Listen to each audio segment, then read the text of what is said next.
ہمارے حاجی صاحب عبدالوہاب صاحب جب اپنی زندگی کے آخری سالوں میں بہت بیمار ہوئے،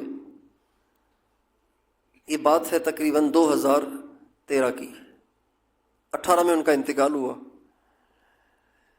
بہت زیادہ بیمار ہوئے اور کافی عرصہ وہ ہاسپٹل میں رہے اور سب کو نا امیدی ہو گئی تھی، لیکن اللہ نے ان کو زندگی دی۔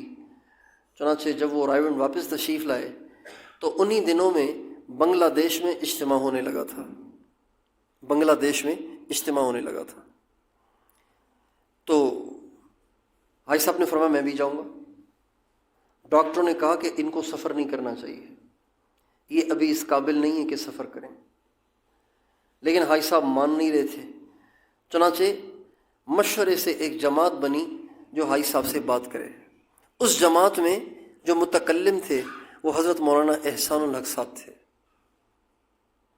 یہ جماعت آئی حاجی صاحب کی خدمت میں اور آ کے مولانا احسان صاحب نے حضرت حاجی صاحب سے یوں بات شروع کی، حضرت دنیا کے سارے ڈاکٹر، دنیا کے سارے بادشاہوں کی خدمت کے لیے دو ڈاکٹر متعین ہوتے ہیں، ہر صدر اور وزیر اعظم کے ساتھ 2 ڈاکٹر ہوتے ہیں ان کی صحت کا خیال کرنے کے لیے۔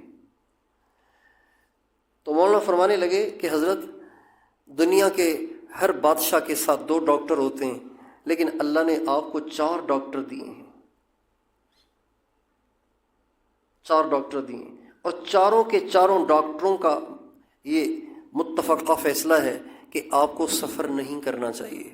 اس لیے ہم آپ کی خدمت میں حاضر ہوئے ہیں کہ آپ بنگلہ دیش اجتماع میں نہ جائیں۔ تو حاجی صاحب فرمانے لگے کیا ہوگا، مر جاؤں گا نا، یہی تو چاہتا ہوں۔ کیا فرمایا؟ کیا ہوگا، مر جاؤں گا نا، یہی تو چاہتا ہوں کہ اللہ اللہ کرتے کرتے مر جاؤں، اللہ کے لیے پھرتے پھرتے مر جاؤں۔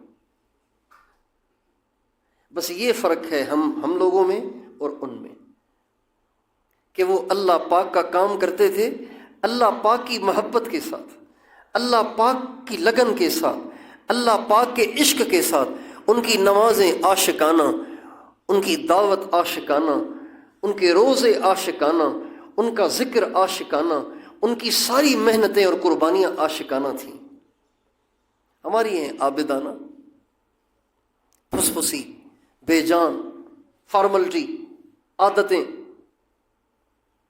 اللہ پاک کے ہاں اس عمل کی بڑی قیمت ہے کہ جو اللہ پاک کی محبت میں کیا جاتا ہے، اور یہ محبت کسی دکان سے نہیں ملتی، یہ محبت اہل اللہ کی صحبت سے ملتی،